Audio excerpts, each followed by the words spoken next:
Halo semuanya, balik lagi di channel Beli Mimpi.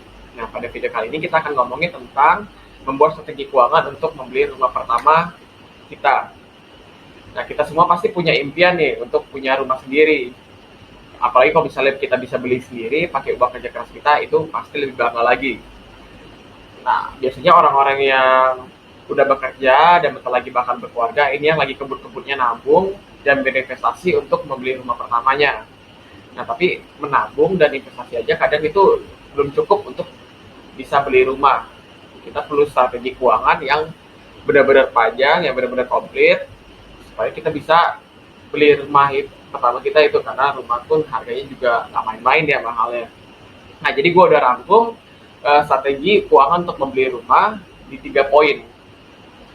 Nah, pertama, kita harus lihat dulu harga rumah yang mau kita beli dan tentukan kapan belinya. Nah, biar bisa kita tentukan strategi yang tepat, strategi keuangan yang tepat, kita harus tahu dulu tujuannya. Nah, kalau misalnya rumah itu kan bukan tujuan yang jelas dan belum ada angka pastinya. Nah, jadi makanya kalian harus tahu dulu harga pastinya rumah yang mau kalian beli. Jadi dari sekarang bisa tuh survei-survei dulu, lihat nah, misalnya rumah ini harganya berapa, mau beli di sini, itu tentukan harganya berapa. Nah, terus baru kita lihat kita mau belinya berapa tahun lagi. Nah, kalau di sini udah tahu harga rumahnya dan kapan mau belinya, kita bisa tahu tuh angka tujuan akhirnya berapa yang mau kita capai untuk yaitu harga rumahnya. Nah, jadi kalau kita udah tahu tujuan akhirnya, kita bisa buat langkah-langkah kecil seperti berapa uang yang harus kita tabung tiap bulannya gitu.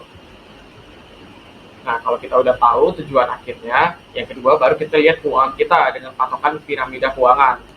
Nah, jadi piramida keuangan itu kan ada urutannya, itu dana darurat, yang kedua asuransi, yang ketiga baru investasi untuk tujuan keuangan. Nah, jadi kalau di sini tujuan keuangannya untuk membeli rumah pertama kita. Nah, kesalahan banyak orang tuh langsung menggunakan pendapatannya untuk berinvestasi. Sebenarnya nggak 100% salah, cuman kita harus perhatikan juga di bagian-bagian yang di bawahnya. Jadi kalau keuangan kita ibaratnya pohon, dana darurat dan asuransi itu kan kayak akar pohonnya. Sedangkan investasi itu kayak buah yang dihasilkan sama pohonnya. Nah, kalau akar pohonnya kokoh, pohonnya nggak bakal roboh kalau ada angin kencang atau lagi ada musibah apapun. Nah, kayak gitu juga dengan keuangan kita. Dengan ada dana darurat dan asuransi yang kokoh, maka ketika ada musibah, investasi kita tuh nggak langsung terganggu. Sehingga kita bisa lebih siap secara finansial untuk menghadapi musibah tersebut dengan ada dana darurat dan asuransi. Nah, jadi dana darurat yang ideal itu sekitar 6 kali dari pengeluaran, itu untuk yang single, dan 12 kali pengeluaran untuk yang sudah berkeluarga. Jadi mencatat pengeluaran itu juga penting ya, supaya bisa membeli rumah pertama. Nah, sedangkan asuransi yang dibutuhkan itu adalah asuransi kesehatan. Kamu juga butuh asuransi jiwa kalau kamu sudah memiliki tanggungan atau sudah berkeluarga. Nah, setelah dana darurat dan asuransi, baru kita masuk ke bagian investasi. Oh iya, jadi sebelum masuk ke bagian investasi, gue mau jelasin lagi tentang dana daruratnya. Nah, jadi dana darurat itu kan 6 kali pengeluaran ya, itu yang minimal. Gimana kalau misalnya belum sampai 6 kali pengeluaran yang ideal, berarti nggak boleh lanjut ke investasi dong. Nah, jawabannya kalian boleh tetap berinvestasi meski belum punya dana darurat yang ideal.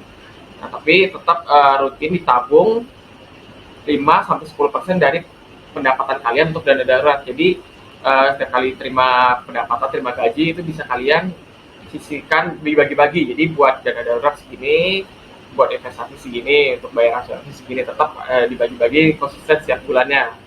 Jadi kalian nggak harus nunggu dana darurat ideal dulu baru berinvestasi. Nah, nanti kebeli rumahnya makin lama lagi. Nah, habis dana darurat dan asuransi oke, baru kita masuk ke investasi. Sebenarnya kan ada banyak banget instrumen investasi yang bisa kalian pilih. Semua tergantung dari profil risiko dan jangka waktu mau beli rumahnya kapan. Nah, namun yang pasti kamu harus nabung rutin tiap bulan supaya bisa mendapatkan hasil yang optimal dari investasi itu. Nah, di sini gue juga udah bikin framework untuk membeli rumah pertama kamu, mulai dari menghitung berapa uang yang harus kamu kumpulkan tiap bulannya, berdasarkan harga rumah yang mau kalian beli dan jangka waktunya berapa lama. Dan terus kalian di sini juga harus mencatat pengeluaran dan pendapatan untuk melihat kesehatan keuangan kalian setiap bulannya. Nah, di sini kalian juga bisa menentukan dan melihat progres dana darurat dan investasi untuk mencapai targetnya. Nah, mari kita coba isi dulu ya. Nah, ini dia framework untuk membeli rumah pertama kamu yang bentuknya Excel. Nah, jadi di sini ada 4 tabs yang bisa kalian pilih. Itu ada pertama yang penghitung mimpi. Ini untuk melihat berapa sih uang yang harus kalian kumpulkan tiap bulannya kalau kalian mau beli rumah. Nah, yang kedua ini ada yang outgoings and income. Ini untuk mencatat semua pengeluaran dan pemasukan kalian biar tahu kedetek semuanya mana yang bisa kalian tahan-tahan, bisa nggak dikeluarin. Nah, itu bisa di sini semua. Nah, di sini kita bisa lihat semua dashboard pengeluaran kalian itu berapa banyak, apa aja yang paling banyak, pendapatan kalian gimana, saving kalian gimana. Nah, nanti itu semua lihat rekapannya ada di sini. Nah, kalau di sini untuk lihat berapa sih banyak dana darurat yang kalian butuhin, dan progresnya sekarang tuh udah sampai segimana. Nah, di bagian investasi ini untuk lihat berapa sih target investasi kalian untuk beli rumah. Nah, terus sekarang udah dananya udah ada berapa. Nanti ini grafiknya maju ini kalau kita isi. Nah, kita pertama isi dari kalkulator hitung mimpi dulu ya, biar tahu berapa uang yang harus kita kumpulin tiap bulannya. Nah, pertama di sini kita nama dulu. Nah, kalau gua ini target mimpinya berarti kapan kalian mau beli rumahnya, anggap aja 5 tahun. Nah, terus harga mimpi saat ini tuh harga rumah saat ini kalian mau beli rumahnya tuh harganya berapa? Misalnya 500 juta ya. Terus di sini DP-nya mau berapa persen? Nah, katanya gue mau 60%. Jadi 300.000 itu kalau yang harus kita bayarin banyak 300.000 di sini nih. Nah, terus rumah tuh kan pasti ada inflasi tiap tahunnya, anggap aja kita inflasinya 5%. Nah, berarti uang yang kita butuhkan nanti buat DP rumahnya itu 60%, terus kita 382 juta. Nah, uang yang harus kita kumpulin setiap tahunnya itu 76 juta atau setiap bulannya 6.381.000. Nah, berarti setiap bulannya nih kita harus nabung 6 juta nih biar bisa kebeli rumah itu 5 tahun lagi. Itu tapi hitungan ini masih belum termasuk dengan hitungan investasi kita, termasuk return investasi kita. Jadi ini masih ngitungin yang uang yang harus kita tabung aja tiap bulannya gitu. Nah, di sini ada rekapannya lagi nanti di bawah. Nah, jadi kan di sini kita udah dapat nih angkanya yang harus kita tabung tiap bulan itu 6.300.000 tiap bulannya. Nah, terus kita masuk ke bagian nyatat keuangan. Nah, sebenarnya kita nyatat keuangan ini biar tahu berapa sih dana darurat ideal yang kita butuhkan. Itu kan sekitar 6 kali pengeluaran dan atau 12 kali pengeluaran. Nah, di sini kita bisa ke bagian yang di in atau out ini. Nah, di sini kategorinya ada pendapatan, savings, dan pengeluaran ada 3. Nah, pendapatan ini untuk nulis semua gaji, atau misalnya kita ada freelance atau ada bisnis, semuanya tulis di sini. Nah, jadi ini di bagian pendapatan kategorinya ada 3, gaji, freelance, dan bisnis. Nah, kita coba isi semua dulu ya. Nah, di deskripsi kalian bisa tulis aja gaji. Nah, kalau misalnya pendapatan, tulisnya di sini nih, di kolom pendapatan. Anggap ya 5 juta. Nah, anggap di sini kita ada freelance juga, coba nulis artikel.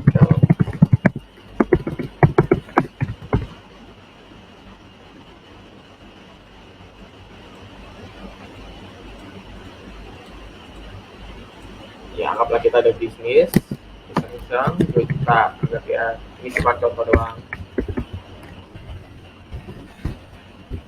Nah, nanti jumlah, ini kan di bulan Januari kita ngisinya nih, di bulan Januari. Nah, nanti di sini jumlahnya muncul di kolom yang sebelah sini nih. Nah, totalnya semuanya muncul. Aktual ini jumlah yang kita isi sekarang. Nah, nanti semuanya muncul di sini. Kalau kita isi Februari nanti muncul di sini juga. Nah, udah di sini kita masukin pengeluaran kita savings ini. Kalau savings buat yang ada darurat, asuransi atau investasi, semua yang uang yang kita tabung.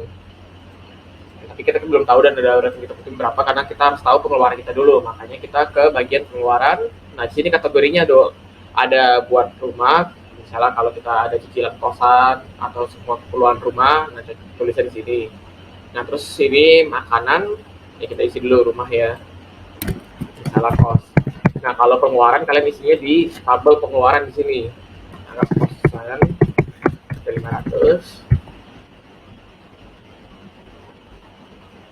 Nah, kalau makan ini semua untuk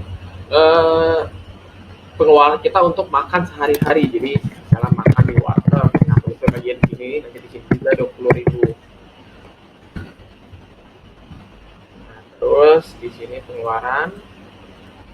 Nah, ini sehari-hari ini semua untuk kebutuhan sehari-hari kita. Misalnya kita mau beli odol, mau sampo, sabun, nah semua tulis di sini.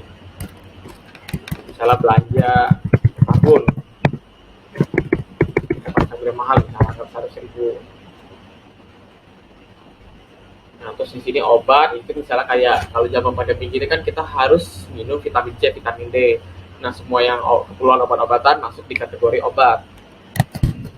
Vitamin C, kita beli obat yang murah aja.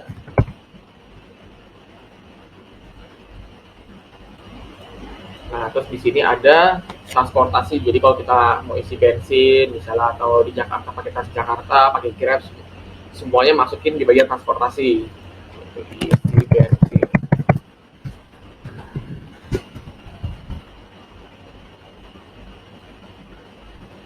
Nah, ini ada bagian entertainment. Kalau misalnya kita lagi beli baju, mau nonton bioskop, lagi jalan-jalan sama teman-teman, isi di sini.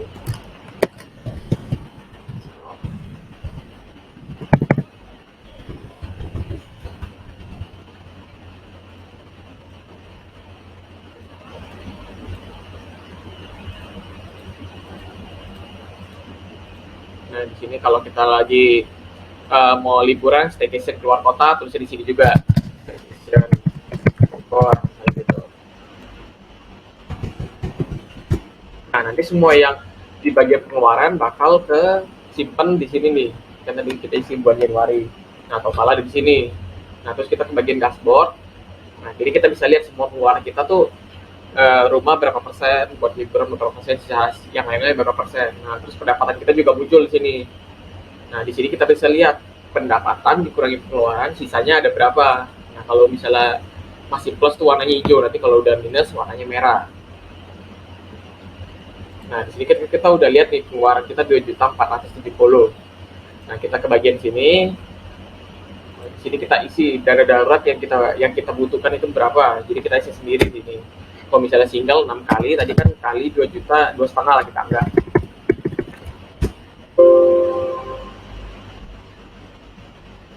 Oke, sebentar. Nah, tapi dana darurat yang kita butuhkan itu sekitar 15 juta. Nah, nanti di sini kita bagian sini, kita balik lagi ke depan. Nah, kita kan udah tahu dana darurat yang harus kita tabungin. Nah, di sini anggaplah kita isi savings buat dana darurat. Kalau misalnya savings, isinya di tabel pengeluaran juga. Jadi ini maksudnya tabel pengeluaran, semua uang yang dikeluarin entah untuk apapun dari pendapatan kalian. Kalau gitu untuk saving, untuk bayar asuransi, atau buat investasi, jadi tetap isi di bagian pengeluaran ya. Anggaplah kita mau nabung dana darurat 2 juta. Nah, nanti kita balik lagi ke bagian yang ini. Nah, ini grafiknya udah naik kan, jadi kita bisa lihat sejauh apa sih progres tabungan darurat kita dibandingin dana darurat yang mau kita capai. Nah, kalau misalnya kalian nanti amit-amitnya butuh dana darurat, harus ngambil, nah kalian bisa isi di sini nih. Misalnya bulan ini ambil 500.000. Nah, nanti di bagian sini bakal kepotong dana daruratnya. Nah, di sini kalian bisa juga isi asuransi kalian tuh tiap bulannya berapa juta sih preminya. Nah, jadi kalian pokoknya bisa diisi di sini deh. Nah, terus untuk bagian investasi ini, nah jadi target yang mau kita tabung gitu, yang mau kita investasi ini tuh kan harga rumah totalnya tadi yang di depan ini yang buat DP-nya. Nah, nanti bakal otomatis langsung muncul di belakang di sini. Nah, nanti kita kalau mau investasi kita isi juga lagi ya di bagian sini, misalnya buat investasi, savings, investasi aja mau kita investasiin itu sekitar 3 juta.